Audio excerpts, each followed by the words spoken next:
Welcome back to Girls Rewatch podcast, the podcast about girls TV. and Girls on TV. This is a Patreon exclusive part 2 of our Ooh. tiny furniture deep dive. How are we feeling, Evan? Tiny. Well, and I'm feeling like a couch. Right. Why am I saying words weird? I think I'm shy. I'm nervous. You're nervous. I'm waiting for a Slack response for my day job, and it's kind of giving me like a little anxiety. It's so funny when you send an email out that like could like make or break your life, and they're like, time for you to get on stage and do your 10 minutes. I'm like, sure. And I'm of course in the right headspace to be funny and goofy and smile and laugh. But sometimes pretending is actually the easiest way to get over something. Maybe. But it doesn't I work. mean, Vanessa Hudgens did it when her dad died minutes before Grease Live. Oh my God, you're so right. And she didn't even get an Emmy nomination. That's so or did effed. she? No. I remember my mom getting so mad when Vanessa Hudgens' nudes got leaked, and then they had to release High School Musical 3 in theaters.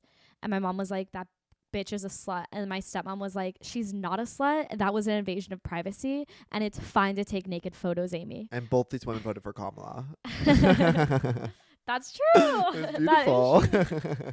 I just remember being 10 and learning the difference between my stepmom and my mom's views on sexuality. Right. And being like, wow. Well, which one kept the man? Uh-oh. That's insane. That was insane that you said that. Sorry. The man being my father. They both lost him. I don't know where his head's at, but he isn't here. Just kidding. He got a shrink and is feeling really good. Oh, God. Okay, let's get into tiny furniture. So we are going to lean into Lena, and we thought it would be fun to draw the similarities between tiny furniture and girls. We came up with 8 things, and we're going to go through each of them. So the first theme that I think really is true of both of these is this quarter life crisis, which up until this point, movies were about 29-year-olds. They weren't about 22-year-olds. So it was a lot different. It was like, should I have a kid? Should I marry this guy? And now it's like, should I become a filmmaker via YouTube, or should I be an assistant on a TV set? And that is crisis. Both of those things did happen in girls. Did they? No. No, I know exactly what you mean, though. Like, this is one of the great parallels between girls and tiny furniture, is that the premise is about the quarter life crisis and what it means to be like, what it means to like have this more nuanced relationship with your parents leaving college. What does it mean to like finally like have more developed sexual relationships? What does it mean to like include your friends as part of your family, and then also leaving friends behind that don't necessarily make sense to your narrative today? Yeah, I also think, well, and those are all other themes that are listed further down. I think the quarter life crisis theme is the uncertainty of the post-college life. So, right. Which I think all those themes tie into. Yeah, I think it's just like, typically we see characters, I mean, we say this with Sex and the City, it's like they know what promotion they want, they know what kind of guy they want to find. Right. This is this quarter of life thing where you don't know who you are and you don't know what you want, and you have like a vague sense of maybe something you want, but there's nothing crystallized yet. You're kind of just like this ball of goop, and you're like, what step is the right next step? And if I make the wrong step, it's kind of, I mean, once again, purgatory of like, what path do I take? Yeah, it's purgatory of what path do I take. I mean, if we look at our own quarter life crises, it means like a lot of it is like taking, not to go into other things, but it is like taking that job that doesn't really mean anything to you just to get the paycheck, to just like check right, that like thing off the Hannah box. season. What like season? The is panic of like having your job finally define you, which is a theme in the GQ season, which is the end of season 3 in Girls, and it's also the theme of like her being a hostess at Clandestinos. Like, it's just like you take the job, you think it works for the moment, like it's all about just, I mean, there's a lot of jobs that I think in season 1 is actually a better example of Hannah taking a job at the office, even where her boss is groping her. It's a much better example of like the host and like just like having the paycheck, like paying the bills, checking it off, and like you want a job that like defines you. That's a big part of being in your 20s. It's like I'm gonna have my dream job. I'm gonna be the coolest person alive. Everything's gonna work out effortlessly for I'm gonna me. land that job at Right, the magazine exactly. and everything's gonna be magic. But you quickly learn that no job can actually fulfill you in that way. The bold type is actually fictional. Right. When Yeah. Megan Fahey's character in The Bold Type turned out to not be based in truth, It destroyed devastation. you. Devastation. It is so funny when she gets her first paycheck from Clandestinos and it's $173. Right. So insane. And she's like, why would I ever leave Tribeca? It's like, girl, you can't afford You can't leave. to leave. She's the one person on earth who can't afford to leave Tribeca.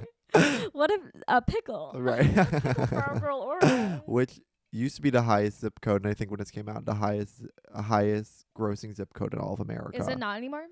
No, I think it's actually Commonwealth Ave in Boston now. Why do people live in Boston? That's a completely different movie. But why? Okay, so I actually asked my dad this question the other day because he lives in Boston part time, and it's like because it's like it's a very healthy. What's your joke? He lives at a Hyatt. Yeah, he lives at a Hyatt. My dad lives at a Hyatt in Boston. Boston is a city that actually has a lot of opportunity. It keeps growing with opportunity. The quality of life is fairly high. Like public transportation is great there. Do they have subways or it's bus? They have something called the T, which is like a tram, which is partially above ground, partially underground, but like it runs like Disney on. World. Yeah, it runs on the street. It runs on street level too. It's not like here in New York when It's not subway. streetcar though? No, because it has its own lane. Have you been to Toronto? No. The streetcars are really cute. We should go sometime. Yeah. What was I even making a point about? Oh, Commonwealth. Right. Okay. Then actually harkening back to Tribeca. Harkening. Harkening. Be keeping a tally of harkening. Yeah. Right. So she's the only girl on Earth who actually can't afford to leave Tribeca. I do actually like how rooted this is in Tribeca culture, right? Where it's like the loftification, which is part of the reason that Tribeca is so expensive because of the lofts, which I think is interesting. Mention of the Odeon. Odeon is like one of the most popular establishments in all of Tribeca, and then, like at some point it was like the hub of like so many artists in New York City, and like creatives would like eat there, and like it gained a certain reputation. What but is it's a new- Odeon? It's a restaurant. As a restaurant like evolved, it's now just like it's just known for its lore. It's kind of like the Chelsea Hotel in that way, where it's like people go to the Chelsea Hotel. Taylor Swift's gonna put a lyric in her song about it. Right, exactly. Chelsea Hotel used to be a place where like so many artists used to congregate, and then now it's just like a wealthy place for like rich people to like try to pretend and like that they are artists themselves and cosplay, or just like get that kind of energy. Wait, where are artists hanging out now? Would you say They don't online online? and open mics. Well, the artist has completely evolved, I think. Like To being self-promoting. well, self-promoting, so much more self-created. Like you don't need a certain specific network to put you as an artist. Like it's so much The through social media. democratization of art. audience. Right, exactly. I also think the artist isn't necessarily as big of a lifestyle choice anymore. Like so many artists have gig jobs, kind of just like Lena Dunham does in this. Like a big part of this film is about gig jobs and like how people take these small jobs for small amounts of money to like get by so they can focus on their art. Or I think like when we think of traditional artists like Patti Smith, it's like LeBron James. or LeBron James, I guess. Or he plays sports, doesn't he? Yeah. Who's Patti Smith married to? What's that book? She's married to that gay guy. What was his name? You read this book, remember? And it was really No, powerful. I know the whole book except I can't remember his name. Totally. I can look it up. No, it's fine. Yeah, I mean, like they have day jobs. They're just scraping by, but at some point, they just like quit their jobs to just focus on art completely. Like, I think the starving artist trope is something that's completely died, and now it's a gig economy artist. Right. I feel like everybody is low-key doing their side gig. Yeah, I mean, so many people like art is about a side gig now. I think especially as like cost of living has increased so much, like it's unrealistic to be a full-on starving artist. Like you can't just like get by in the same way that you used to be able to. Totally. Like being a barista can't even cover it. Yeah, truly. All right. So another thing that is like thematic between girls and tiny furniture is these complex female relationships. Uh-huh. This is what girls is known for, this like idea where not everything's so cut and dry. I think a lot of television paints like girls to either be like two peas in a pod or enemies and no nuance. Uh-huh. Like think of every TV show we watched as teenagers. Like it Right. was This is like a premise of cowbells. yeah, cowbells. That's. I thought you were gonna say Gossip Girl. No, I said cowbells. I don't even know why you thought I was gonna say Gossip Allie and Girl. AJ. Yeah, those are two peas in a pod. Those are two peas in a pod. Not to bring up what's it called, Twitches, but I watched it last week. Two peas in a pod. Two peas in a pod. Well, they're opposites. No, you're right. Twitches, two peas in a pod. Gossip Girl, Serena and Blair. That is enemies to best friends. Enemies to best friends. Which is also a fun relationship. But like to see the nuance between Jemima Kirk and Lena Dunham, where it's like one friend instigator, one friend so completely lost to do whatever that crazy person's saying. That's a new relationship. That's kind of nuance. Like it's very like there's no enemies. They're kind of just like in each other's orbits enough to consider each other best friends. Totally. I also think Aura and Charlotte's relationship is very early Hannah and Jessa, especially season 1, Hannah and Jessa, where Hannah's obviously like very intrigued and attracted to Jessa's character. Aura is very drawn to this like free spirit, and so she doesn't care that she's like stealing a bunch of wine from her mother. She doesn't so much care that she's like lap dancing on teenage boys, because she's just like, it's so nice to be near this like free energy. Like I want to like osmosis it. Uh-huh. Which is so relatable. I also think what's so interesting about Lena Dunham's characters is she's so good at writing the complexity of like liking a person while simultaneously being very jealous of a person, which I think is so common in female dynamics, where it's like, I really like this girl, like I'm friends with her, but there's also this girl so confusing energy of like, do I hate her? Like, do I resent her? Is being near her making me confront my own securities? Right. And I feel like so much of your early 20s is like being friends with somebody you actively compare yourself to, who actively kind of can make you feel bad and negative. Uh-huh. You don't realize what a toxic relationship looks like, or relationships that like don't have boundaries that you need them to, and you like constantly letting your boundaries be crossed because you think that's actually what being a good friend is all about. Yeah. And you constantly are chasing relationships that like are idealizations of like a persona that you would love to be, or like you're like, I'm not free will enough, I'm insecure in this area, let me chase like the most free will crazy girl that has the most manic energy possible, even if they treat me so terribly, because they're fulfilling some part of a fantasy I want to have about myself. Which is like so my experience living in LA during COVID. I had this one girl that like I knew from school, but we were never really friends, but we were both living in LA. And I was so stressed about like being financially independent and like covering my bills and like working my way up the like work ladder. And she was so like chill, like come smoke weed at my apartment and like let's write poetry and like sip tea all day. And I was so like attracted to that because it was like this energy that I felt so far from. But it was so interesting is that she then had this other friend that was like the way cooler, way chiller, like way more like actually Charlotte, whereas like she's kind of like type A eldest daughter vibes, kind of more like anxious like I was. But like for me, she was the cool laissez-faire girl, and for her, she had her own like cooler laissez-faire girl who just like smoked cigarettes and like never had a job and didn't brush her hair. Well, I think for Lena Dunham's character, she is the Jemima character for her friend in college. Like the friend that she abandoned, like that's her relationship with her. This is exactly right. I mean, I can think of so many relationships where it's like I would want to be friends with a girl just because she like tried crack one time. Like she did something so crazy that I would never want to do like I never would want to do crack. I've always wanted a friend who's done crack once. Totally. That's like having a guy in my improv troupe who had committed murder. Yeah, exactly. Like that is so cool to have around you. It's amazing for your own personal story, but it's something I would never want to participate in. But I do like chase that friendship a little bit. Yes. Yeah. And that's kind of relationship we get to see here, and it's a big part of your quarter life crisis. It's like, who do I want to be friends with? I want to be cool. Let me have the friends that I think seem so cool on paper.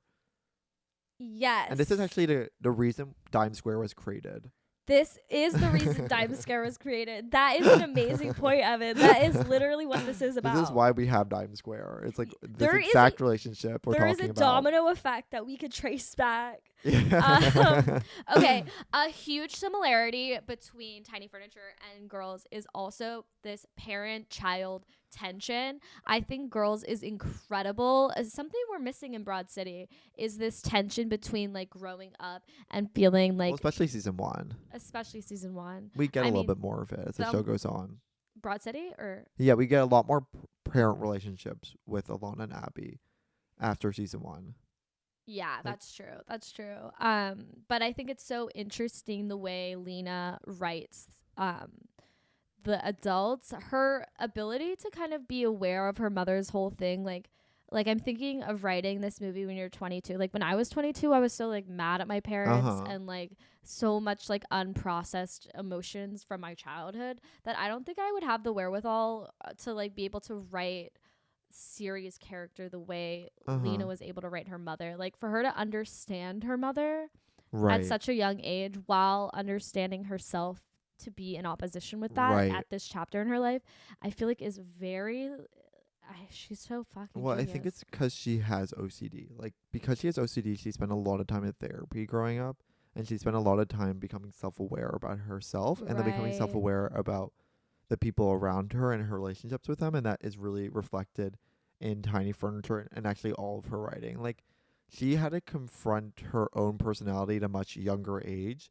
because it was so spastic and, like, was so consuming for her, and, like, and in the book, she talks about like how OCD at some point just like consumed her whole life, and like how she had to touch everything 8 times and like couldn't go throughout a day without having these compulsive thoughts.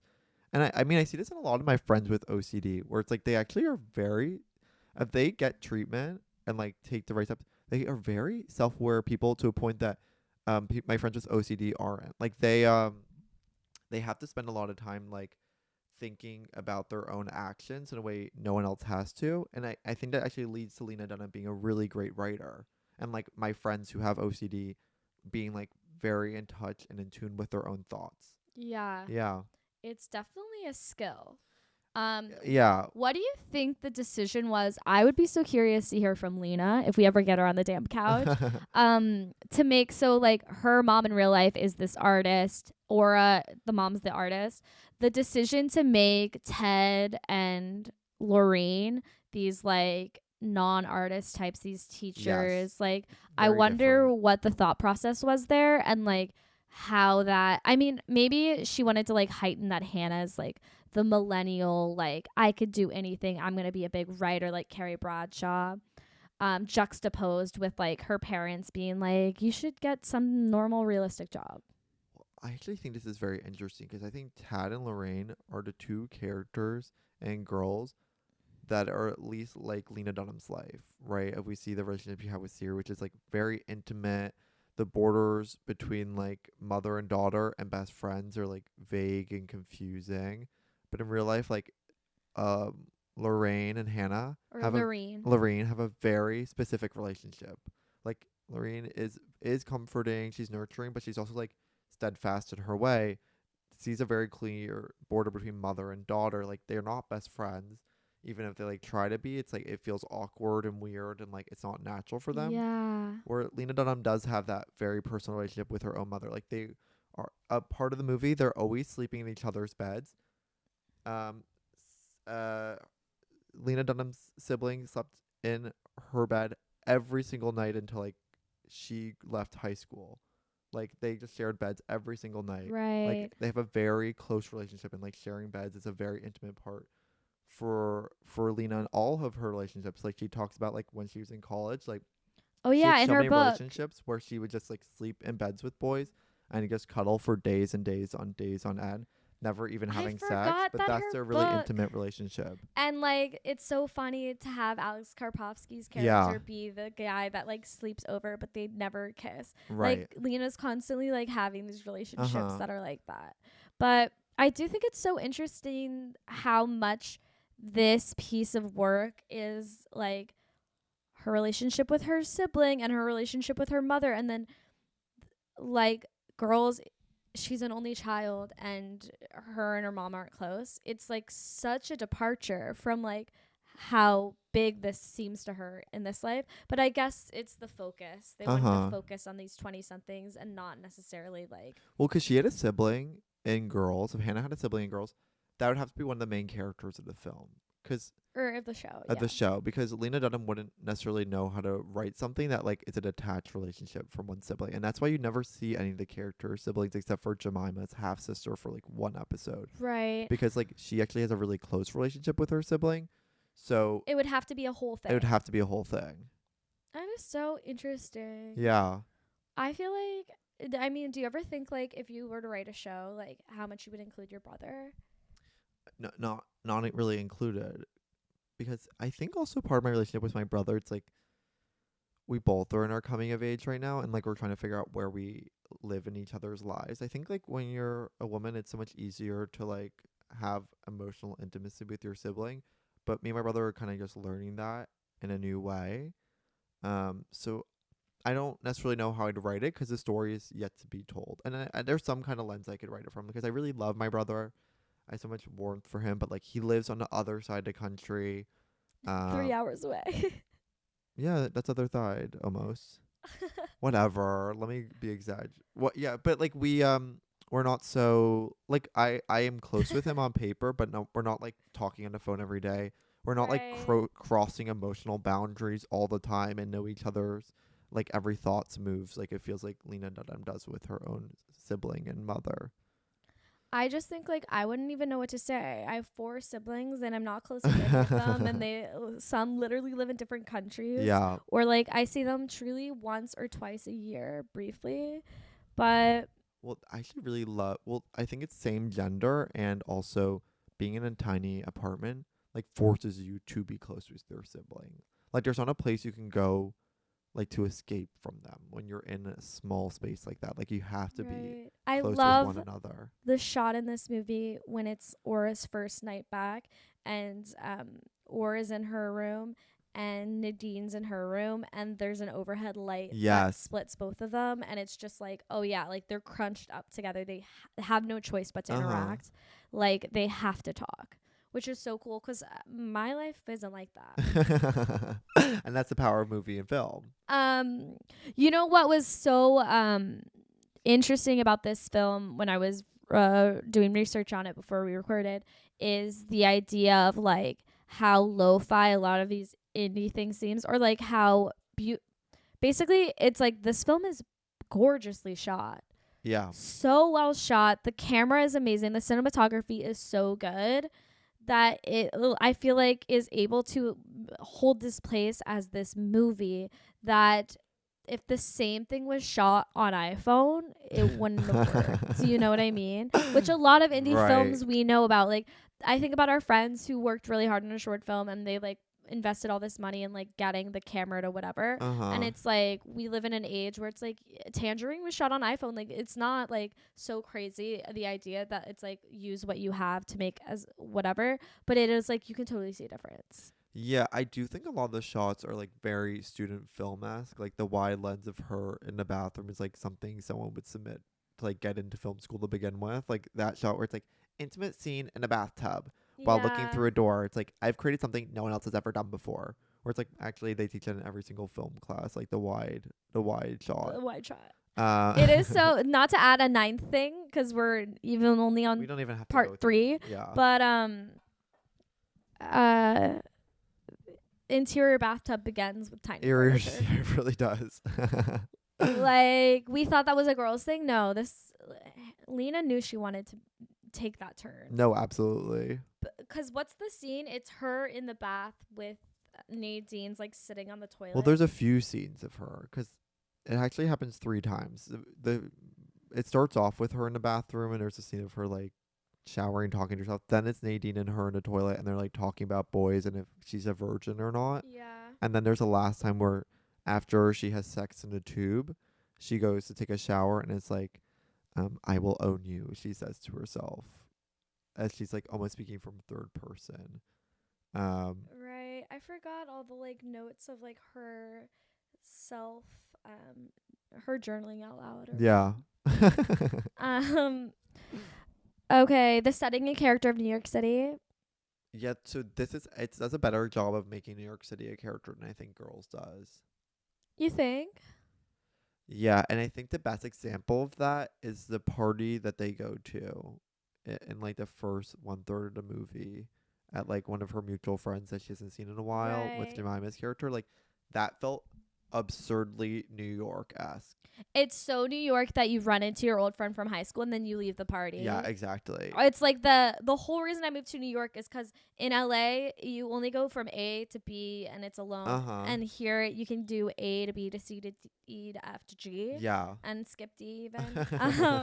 And that's like so like that's the difference between life here and anywhere else. Right, but I even think the tone of the party felt very New York-esque. Of course, I also think like the arts worlds Yes. and like the proximity to the art world, it's kind of this idea. I wrote it down, a quote where it's like Aura says, I thought maybe if I stayed in New York I would just like soak up some success. It's the idea of like if you're just physically like on the street here, like something will happen. No, and I think that's actually true. Me Because too. I constantly am watching 40-something podcasts or clips being like, the most important thing you can do in your 20s is invest in yourself. And how do you invest in yourself? By living in a major city. And it's like, that's really how you get is. success. Because it just teaches you skills of like, I mean, I feel like just being here has taught me a lot of like socialization skills, like just how to have a conversation with a lot of different people, like how to care for myself in a really crowded setting. Which is like, if you bring a tourist to New York City, even if they're your 55-year-old mother who's lived life so much longer with you, they're never more overwhelmed in their whole life. They're like, I can't confront with all these emotions all at once, but like it actually helps you get in tune with yourself by being constantly confronted with other people's emotions. Also, Being. it is true that like you have access to people here you wouldn't there. Yes, that's totally true. Like coming from Texas, I cannot tell you how exposed I am to like your network is your net worth. Literally.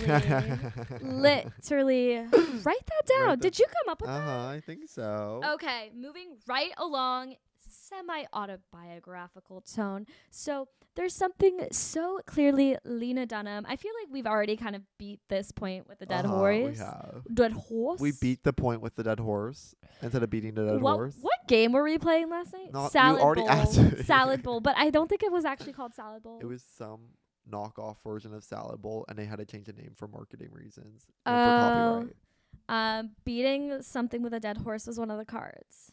Beating a dead horse. Yeah. You nailed it. You nailed it. All right. Number 6. The messy protagonist. For so long, girls have had to be perfect, and suddenly they can be gross and bad. Well, I think it's something interesting a lot of people have done for girls is compare it to the Bridget Diaries.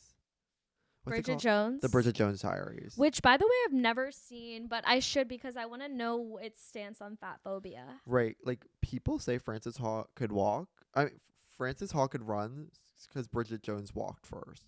Because Is that true? I'm constantly hearing that. Because this is exactly what you're talking about, where it's like a messy female protagonist, not so common in film.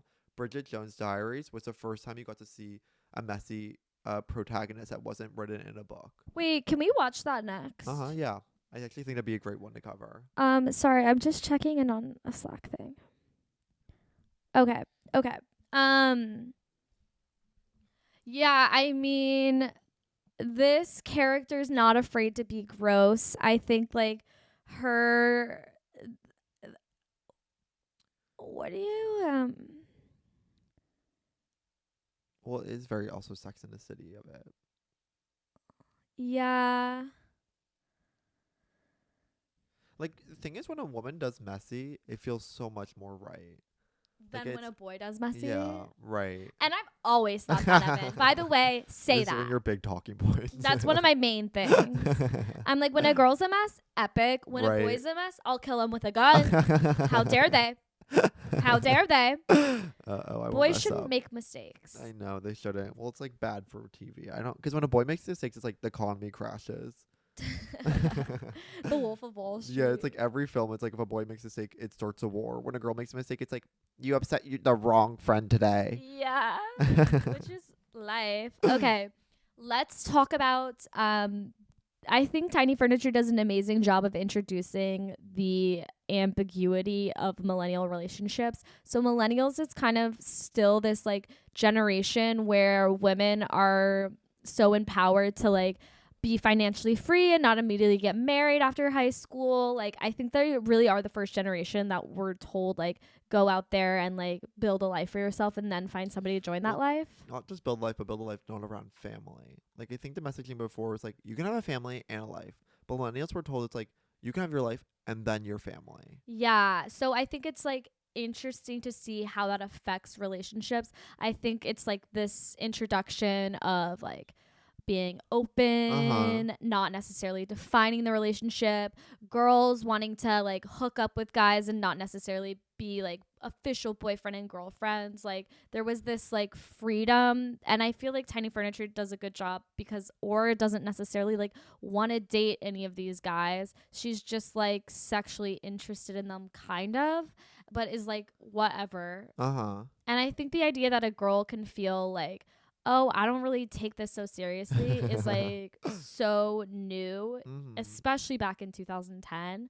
And it's so clear from Tiny Furniture. I think the idea of like Tiny Furniture being the pitch for HBO of what's to come, Right. I think it does paint such a clear picture of like what the dynamics will be and what will be explored.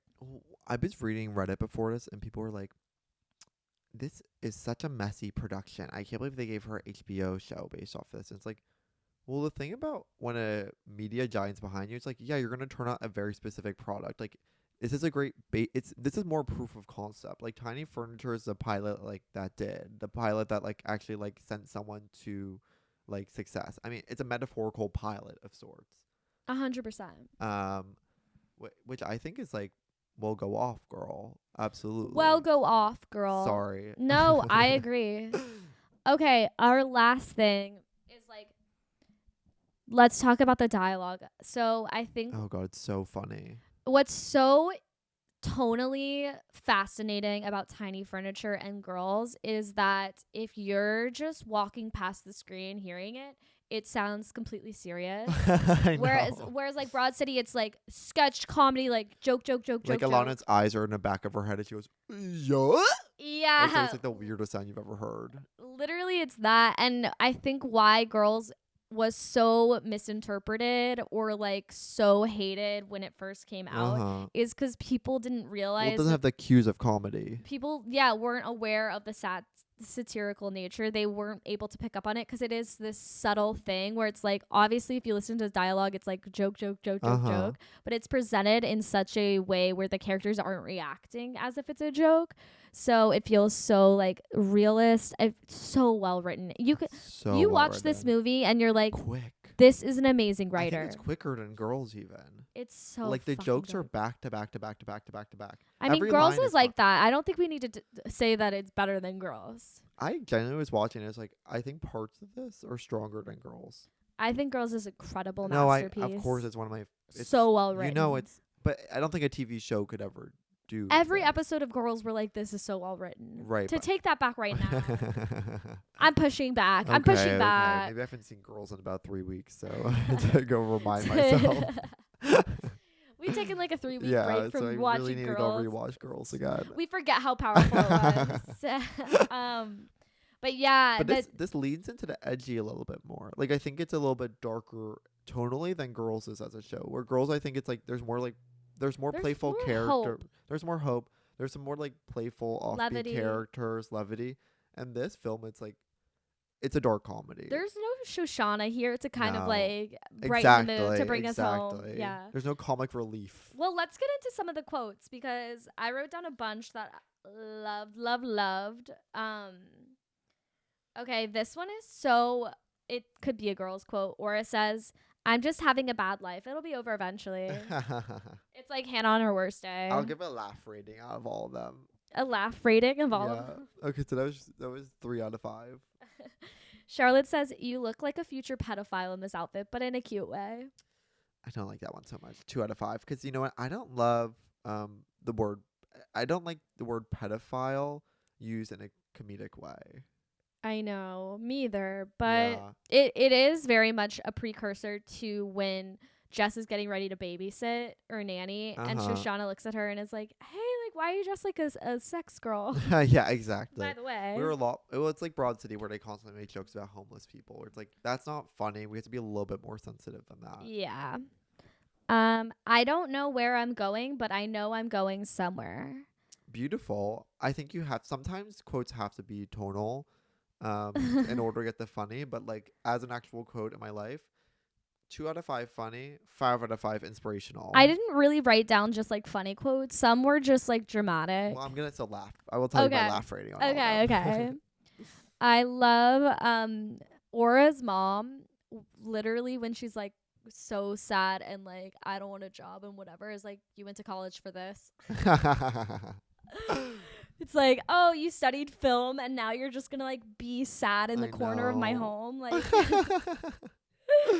so You gotta relatable. laugh, girl. Does your mom ever act that way towards you post grad? My parents, my parents, of course, have expectations for me, but it's never rooted in what I did in college. Really? Well, I guess it is because I actually do what I did in college. My parents don't expect much of me. Next quote, girl. um, I just don't want to be a real person yet because they're so sad. It's so Hannah That's real. That's Horvath. real. That's But it real. is the idea of like, I don't want to grow up. I'm looking at these grown ups and they're fucking sad. I still feel that way. No, I know. Well, I think it's actually that's one of the best parts of college is like, especially if you don't have to work a job, if you're privileged enough, is that you have like almost no responsibility other than classwork. So you have like complete freedom to We like had be very an different adult and college child. experiences. I know. I'm sorry. Because I chose to have 4 part time jobs I had during so it. much fun in college. Is there a big difference? I made a lot of minimum wage hours. And if I was like to write a show, it would have been Sex Lives of College Girls. Really? Yeah, because like I actually understand all that so well. Because you were with those 4 girls. Well, my brother actually reminded me the other day that I wanted to be a college advisor, and then I forgot about that dream. And then when he said it again, I was like, wait, in a way, I still want to be. It's not too late. There's tons of colleges here. I know if I turn 30 and I really feel so crazy and like I just need a job, I would be a college advisor, and that would bring me a lot of hope and happiness. My dear friend on the phone last night said I should try and become a professor. I just don't think professors should be 26. I agree. Yeah, but I think one day you'd be a great professor. You're I kind of don't a teacher now, but I think a professor would be better. I don't want to be a professor. I want to be me.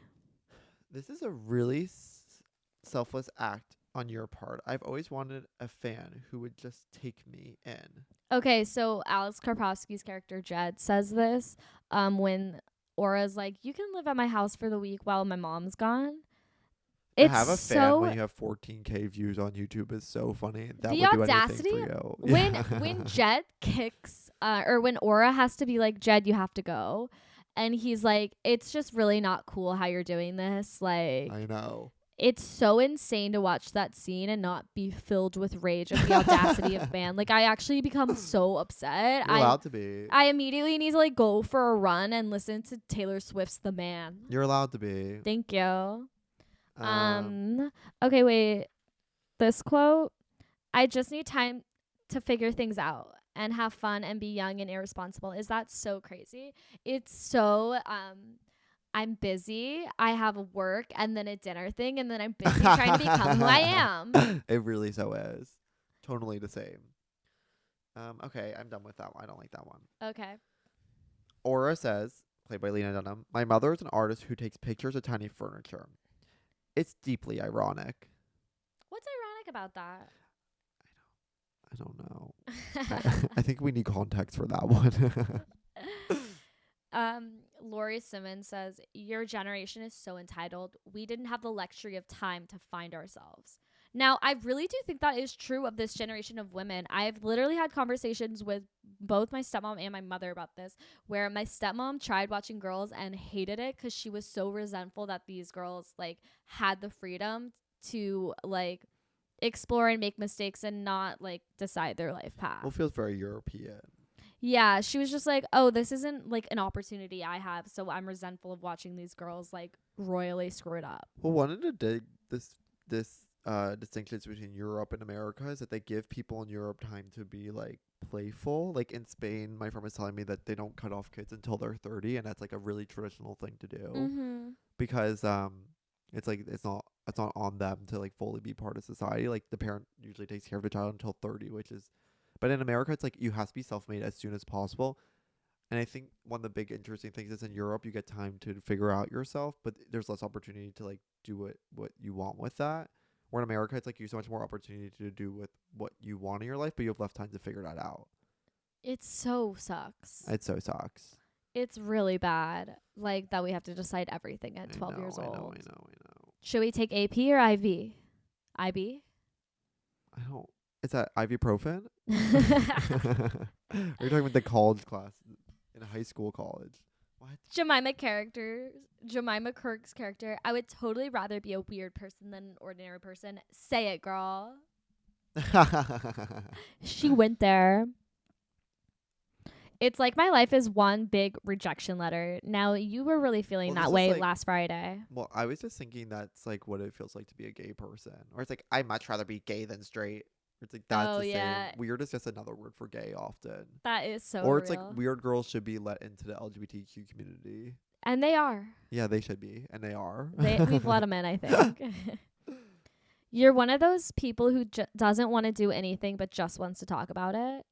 This is so fucking annoying that the chef that never quits the restaurant he hates gets to say this to Aura when Aura's literally young and she quit. I think it's so badass when Aura's like, I don't want to work here. And Keith is like, me either. We should quit. And then Aura's like, I'm going to quit right now. And then Keith is like, oh my God. Because when you work at a restaurant, everybody every day is like, I'm going to quit. I'm going to quit. I'm going to quit. And no one ever quits for years. It's every job. For one girl to be like, it is every job. But for this girl to be like, I don't like it here. I have to go. I mean, obviously, that's because of her privilege. And maybe Keith doesn't have that kind of privilege.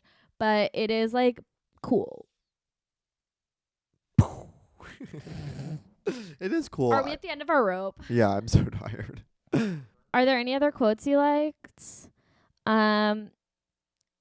People think being on YouTube makes you a loser, but it's actually the opposite. It is so funny. I feel like that's your stance on TikTok.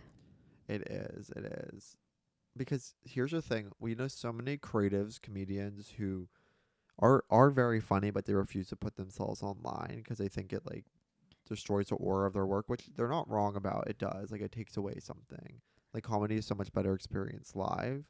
And they're like, I can't recreate that through a digital medium, or they're like so scared of failure they don't want to put themselves out there. Yeah. So actually, like to climb Cringe Mountain is one of the coolest things a person can do, and like putting themselves out there, even if TikTok is soulless, it's a way of building an audience and enables you to do art in a greater way that you want to. Girl, what girl are you? Jed. Yeah, literally. Okay, I connected so deeply with Aura's line. How come every time I'm sad, you act like I'm being dramatic? I feel like every time I have a negative emotion, people are like, oh God, Amelia, you're so dramatic. And they laugh in my face. Ha ha ha. What the heck? Why did you do that? Just trying to be an example of people laughing in your face. Do you see what I put up with? I'm feeling totally out of control, but I can't tell if it's a good thing or a bad thing.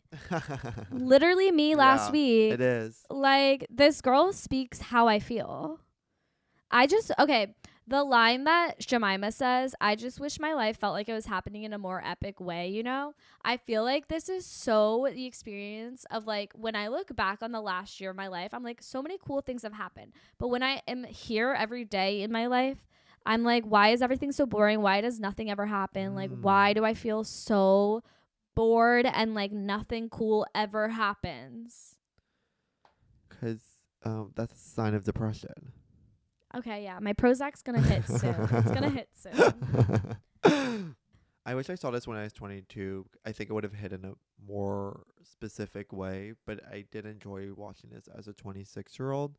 Because I was able to give me nostalgia for the time between college and becoming an adult. This is the kind of movie where if I ever have a daughter and she's being fucking bitchy to me in her 20s, I want to watch this and remember empathy. Boom. Yeah, that's so true. I think every parent should watch this.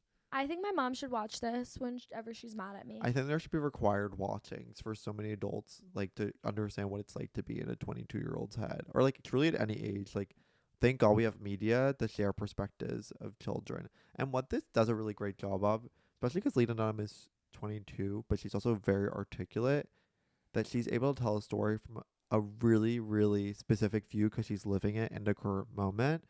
And that's why the story is so special, because it's so much about her life in that moment. It's almost like a documentary, but she like just like made a film about it.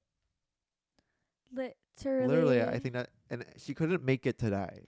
Like, there's no way for her to write this she was today. so You had to be there. You had to be in the moment. It's such a good movie because it's so specific, and it's so specific because she remembers it all. Whereas I think back, if I tried to write a movie right now about being 22, I'm so far removed already that like I don't remember the specificity of what it felt like. Well, she was like literally working a job while filming this. Yeah, I think she was like working at a dog store or baby clothing the baby store. clothes store. Yeah. Love that. I should reread her book again. Yeah, it's really awesome. Anyways, I think that concludes our part 2 on tiny furniture. How did we feel? Do you think we covered enough? Yeah, I would give this movie 4 out of 5 stars. I think it's really fantastic, and I think anyone who hasn't seen Tiny Furniture should go ahead and watch. What's the 1 star that's missing for you? Better outfits? Yeah. It's beautifully, the outfits are so I just think perfect. because it's so student film-esque still, which can be nice, it just like took me out of it in some moments. Totally. Meanwhile, I loved it, and it made me be like, everything should be a student film. Yeah. I want to watch more student films. The stories always make sense in a student film. Like, no one's trying to go abstract with it. Like, they have a framework. Well, some girls are being a little too out of it. Sorry, I've seen so many short films where I'm like, what am I supposed to get from this, by the way? But she like followed the formula. She followed a formula. She did a great job. Except for the ending in this whole thing, if we want to talk about that really quickly. How does it end? Where she crawls into her mother's bed and they have a conversation about like how she like read her mother's diaries, and you made the quote earlier about being like, oh, actually, her mother being like, actually, I think you'll be a lot more successful than me. And then it ends with her mother being like, hey, can you shut the clock off? It's making a ticking sound. She goes, fine, I'll get out of bed. And then she walks off to shut the clock off as it's clicking, which like is a symbol of the passing of time. Totally. And like her mom's like, I can still hear it. And she's like, but it's quieter, right? Yeah, exactly. Damn. I like the ending. Yeah, I like the ending a lot. I tried to look up what people interpreted the ending to be, and it's not on YouTube, Reddit, or an article from Vulture. Oh my God. So we have to be the ones to conclude it here. We're concluding it here. Right. Thank you so much for tuning in. We'll be back with another Patreon exclusive in a few weeks. Bye.